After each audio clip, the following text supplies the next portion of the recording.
Hey again, it's Christina from Sunshine and Flora. So this video is video number 2 in my Growalong series. A couple months ago, I partnered with my friend Jake, who owns the Facebook group Wholesale for the Small Scale Grower, and we put together a cut flower seed collection. And so that is part of what I'm starting today, and that is what the Growalong series is about. Video 1 I will link at the end of this video. I started a couple different varieties. I still have a whole bunch to start, which I will go through these too. But today I am going to be starting my Yarrow. That's the only one I'm starting today for mid-March. Today is March 10th. You'll probably see this a few days after this. But the Yarrow that I picked for the cut flower collection is the Summer Berries mix. I have this growing out in my garden. It's one of my favorites. It's got such a good wide variety of colors, and so that is why I chose that for this collection. Yarrow is also a perennial in my zone, which I am zone 5A in Northwest Iowa. And so I got some good cuttings off of my Yarrow plants last year on the first year, but I'm really excited to see what year 2 looks like, because I think the plants should be even more developed and put on even more blooms. So I'm really excited to see what that's like this year. Anyway, let's go ahead and get these started. So Yarrow seeds are very tiny. They're like little cream color oblong seeds.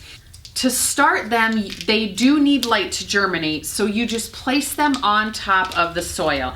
Now, I already have my seed tray filled with a pre-moistened mix, and I have it kind of patted down. I want the cells nice and level, just because when you are placing the seeds on top of the cell, you want to make sure you have kind of a nice flat area. You don't want any holes down in there for the seed to fall down into.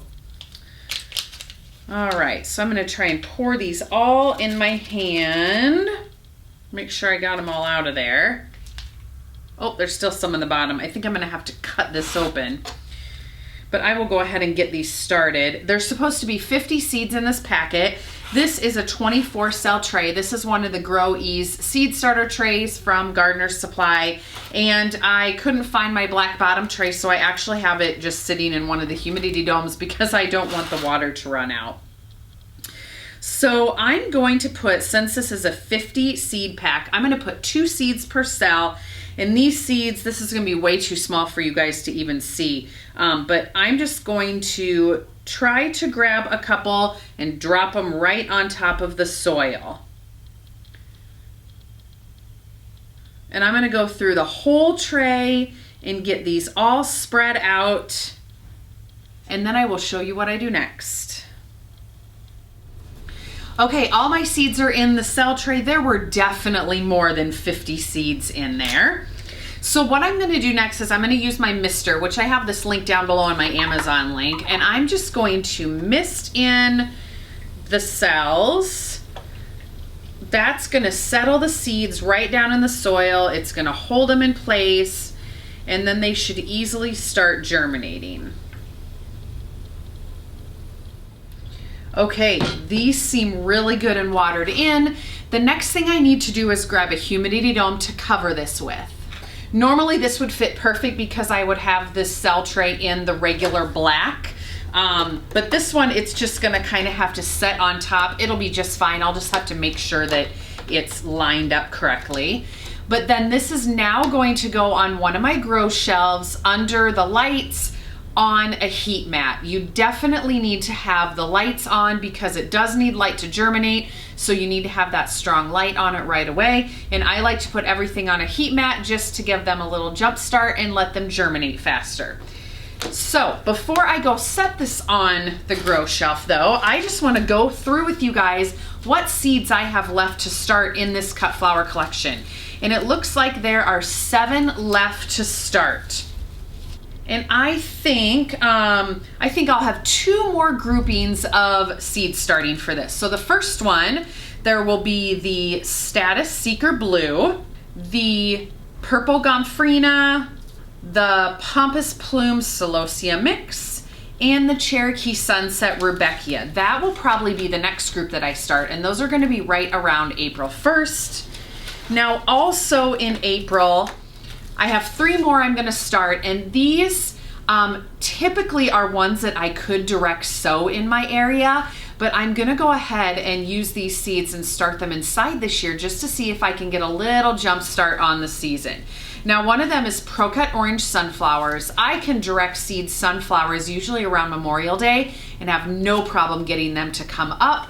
I think it will be fun to try to start them inside a couple weeks earlier just to see if I can get a jump start on the sunflower blooms for the year.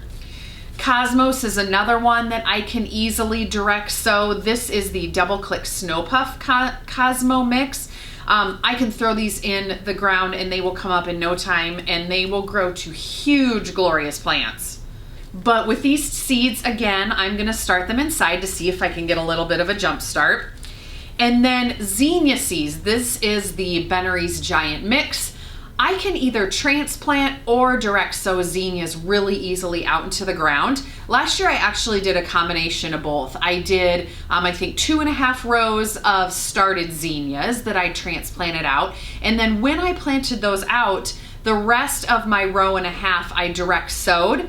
The ones that I started ahead, were obviously ahead of the ones that I direct sowed, but by the end of the season, they were both huge. You couldn't tell the difference. They grew just as well either way.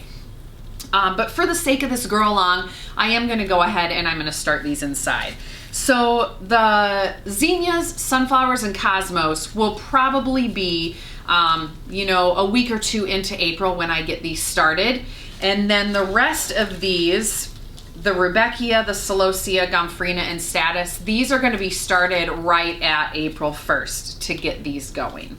And the two things that I have started so far would be the Magic Single Feverfew and the Potomac Royal Snapdragons. And actually, let me grab that tray and I'll show you what it looks like. So these were started just 10 days ago. And they're actually still on the heat mat. The Snapdragons germinated, let me get all the moisture off of here. And I'll put a close-up of this on the screen. Let me get this out of the way. So the Snapdragons, they germinated in no time and all of the cells came up and there are 1 or 2 seeds per cell that came up. So I'm gonna have perfect plants on those. The Feverfew is a little bit slower. I would say I have maybe half germination so far. So I'm gonna leave this on the heat mat for a few more days just to get the germination going a little more in this Feverfew, because I can see a few empty cells here and this whole row is empty. I wonder if I forgot to seed that whole row because there's nothing coming up in that entire row. I guess we'll find out. But they're coming up. So I just want to give them a little more time and it's not going to hurt the Snapdragons to be on for just a few more days. And in fact, while I have this out, I'm going to go ahead and just mist everything again because a couple of these Feverfew cells look just a little bit dried out. When you're seed starting, you always want to make sure to keep everything nice and moist. You don't want it to dry out because that can really hinder how your seeds germinate. They definitely need that moisture. So this is gonna go back in its spot on the heat mat under the grow lights. I'm gonna find a new home for this one on a heat mat under my grow lights. And then in a couple weeks, I'll be starting another round of seeds. So anyway, that's gonna do it for this quick video. I hope you guys enjoyed seeing what I am doing with my Growalong. In the next video, I will make sure to not only start those other seeds, but update you on these trays. And then the Growalong videos down the road, I will show you how I plant them outside, when I plant them, what spacing I use, if I will be using any support for the plants. So I will go over all of that as we go through the Growalong. So I hope you guys are having a great day. Stay tuned for a lot more this spring. I have so much to do and I hope to share a lot of it with you guys. So we'll see you soon.